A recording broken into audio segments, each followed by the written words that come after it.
Algumas séries são ruins, outras são boas, algumas são tão incrivelmente perfeitas que fazem nos perguntar se a gente realmente merece assistir isso. Mas ao que costuma andar junto com as séries boas são momentos que ficam marcados na nossa cabeça, seja porque o casal que você gosta ficou junto ou só por um gosto pessoal seu. Assim, esses momentos ficam eternizados de alguma forma. E nesse vídeo eu vou mostrar 5 desses momentos que ficaram grudados na minha cabeça. Não são necessariamente os momentos mais épicos ou mais bonitos, são só 5 momentos em animações que eu acho que todo mundo deveria conhecer. Então se inscreve, dá like, comenta, porque hoje vamos ver os melhores momentos das animações, como Garnet vs Jasper, Steven Universe. Eu acho que esse aqui todo mundo se lembra como foi na época. Eu digo isso porque recentemente eu descobri que Steven Universe é bem mais amado do que eu me lembrava. Eu me lembro de falar que gostava desse desenho entre 2015 e 2016 e ser altamente julgados por amigos como desenho de crianças, mesmo que claramente todo mundo fosse criança na época. O ponto é que antes desse desenho ser o que se tornou, as pessoas não entendiam que o desenho precisava definir o que cada personagem gostava de fazer antes de realmente desenvolver a história. Por isso alguns episódios mais bobinhos existiam no início. E, meus amigos, esse episódio é tão marcante porque ele foi justamente o ponto de virada para a série ser conhecida como é hoje. No final da primeira temporada, nós vimos simplesmente uma mão gigante apontando para Bit City. Até aquele momento, nós tínhamos a mesma visão do Steven. As Jans iriam arranjar uma maneira de ganhar aquilo, mas não seria nada sério. Entretanto, quando o Steven descobre por meio de seu pai que aquela galera era pesada,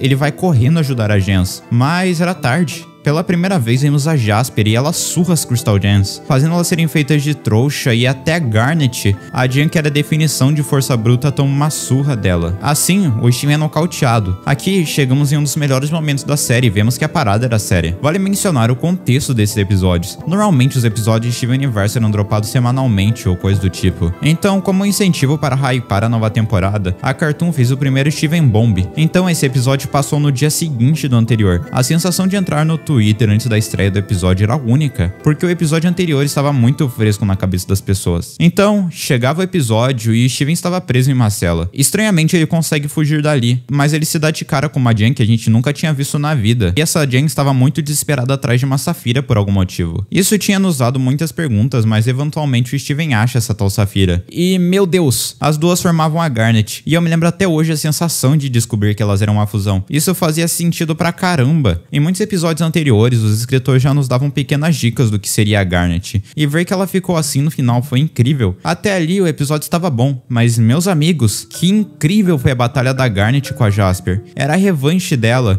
e ao som de A Mais Forte Que Você, uma música com incríveis 20 milhões de visualizações no YouTube BR, nós vemos a Garnet se vingar da Jasper enquanto o Steven ia atrás da pérola. A voz da Garnet é tão boa aqui, e essa música combina tanto com o episódio. No geral, foi um momento para nunca mais ser esquecido.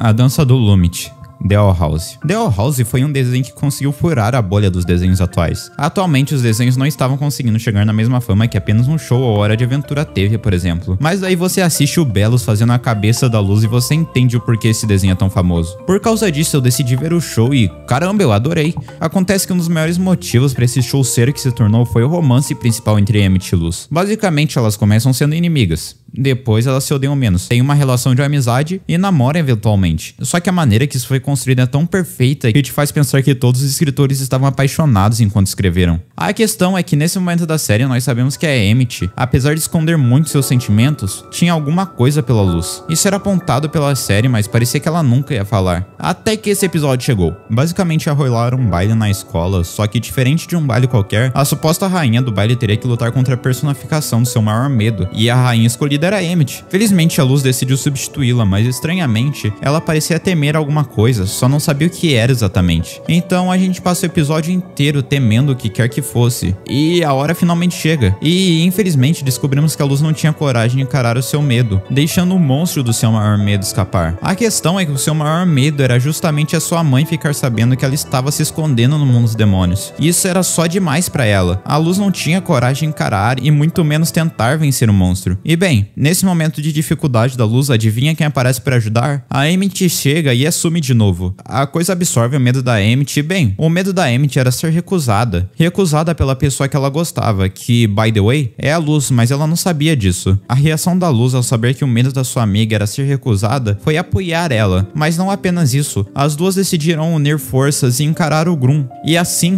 fazendo uma dança que ficou marcada nas animações. Toda a coreografia, fluidez e animação são muito muito bonitas. Os desenvolvedores arrasaram aqui, a luz puxando os glifos enquanto a Emmett faz toda a abominação, foi realmente algo que chama atenção. É muito divertido assistir essa cena. Eu acho que esse foi o episódio que fez muitas pessoas shipparem Lumit, porque sabe, elas só são tão fofas aqui. As duas começam a se apoiar e depois que a Emmett revela que o seu medo era ser recusada, tampando o nome da pessoa que ela tinha esse medo, ela fica toda envergonhada pra luz, e assistir isso me faz pensar o quanto essas duas são fofas. No geral, um ótimo momento para um desenho inesquecível. No Big Deal, Amphibia. E não faz mal, e não faz mal. Ok, foi mal. Essa música ficou tão grudada na minha cabeça que eu não podia deixar de citar. Amphibia, na minha opinião, o melhor desenho pós a grande explosão da Cartoon Network em 2010. E o principal motivo disso é a grande amizade entre Annie, Marcy e Sasha. Basicamente, essas três passaram por muitas coisas juntas, mas em contrapartida, as três tinham uma amizade tóxica gigantesca. E isso foi consequência de erros que a Marcy e Sasha cometeram. Felizmente, a situação foi mudando. A Sasha aprendeu a lição após os seus erros da segunda temporada e começou uma revolução gigantesca em Orchwood para lutar contra o Andrews. A Marcy, por sua vez, viu que estava errada depois de refletir um pouco sobre o quanto ela estava forçando as outras a seguirem os seus caminhos. E daí, como consequência disso, nós temos a batalha final de Amphibia. Para dar um contexto, na segunda temporada, as três cantaram uma música conhecida como No Big Deal. O sucesso dessa música veio depois, quando as três precisavam parar o núcleo. E, como elas fizeram isso, elas simplesmente ativaram a forma mais forte que elas já tiveram no desenho. Com esses três designs incríveis, elas começam a dar a maior surra que o núcleo já viu. É uma luta perfeita que acontece ao som do instrumental de No Big Deal. Pra você que não assistiu o desenho, talvez não seja tanta coisa, mas ouvir essa música e sabendo toda a história que elas tiveram, é tudo muito perfeito. Ver que essas personagens se passaram o desenho inteiro brigando, começaram a se entender entre elas e finalmente se reconciliarem, é muito lindo de se assistir. Cada uma delas puxou pro lado que mais demonstrou durante o desenho. A Marcy é a mesma nerd de sempre, com esses dados de RPG no poder delas. A Sasha é líder que ela demonstrou durante o desenho. E a Annie é só perfeita aqui, não tem como descrever ela em uma palavra. Tá com essa raquete de tênis e tem algumas referências sobre as coisas que ela foi construindo ao longo do desenho. O importante é que essas três conseguiram ficar unidas pela primeira vez no desenho e construindo algo lindo.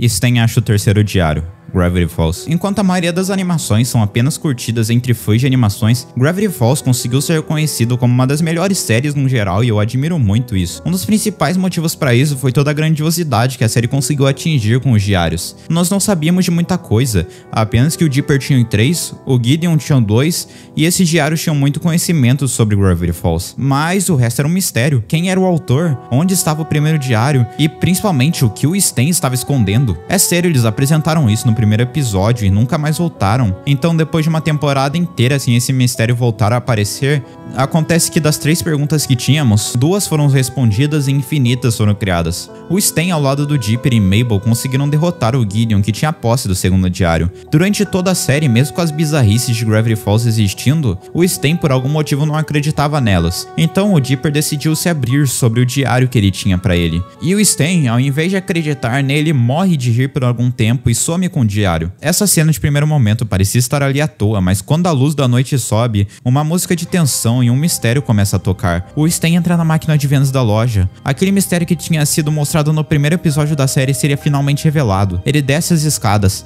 senta na cadeira, coloca os 2 diários na mesa e de repente coloca o diário número 1 junto. Tudo isso aqui foi o momento que quebrou a internet. Como o Sten conseguiu o primeiro diário, o que ele queria fazer com esse portal gigante, porque caramba, não se podia confiar nas pessoas. Isso foi gigantesco na época e isso me leva a perguntar o que você estava fazendo nessa época. Comenta aí embaixo pra eu saber.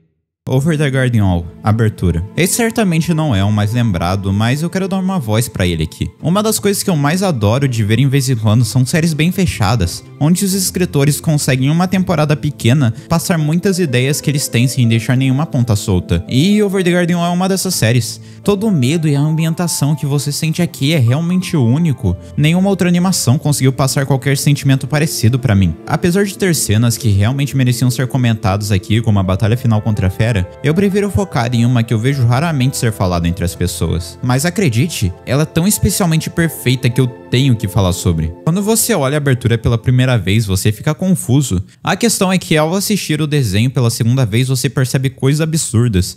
Logo de cara, nós somos apresentados pela Beatrice fazendo carinho no cachorro que aparece no primeiro episódio. Depois vemos o gato preto que controla as abóboras do episódio 2. Depois esse gorila no circo, mesmo gorila que aparece no episódio da escola, dizendo que iria conseguir dinheiro para a escola. E assim por diante. Temos essas pessoas esculpidas no episódio, o suposto fantasma do velho rico, a maldição que Adelaide tacou, aquela filha do episódio que o Urt e o Greg ficam presos na casa, o peixe pescando peixe do episódio que o Greg vai à fera, o Greg roubando a pedra no episódio que eles entram no desconhecido e por último, mas não menos importante, o lenhador tendo um dia bom com a sua filha. De certa forma, tudo o que aconteceu aqui foi antes de cada episódio e isso é muito bonito de se assistir. Só mostra o quanto essa série foi bem planejada e quantos escritores sabiam o que estavam fazendo. Esse momento não é épico ou coisa do tipo, mas ele tá no meu coração como algo que ficou marcado.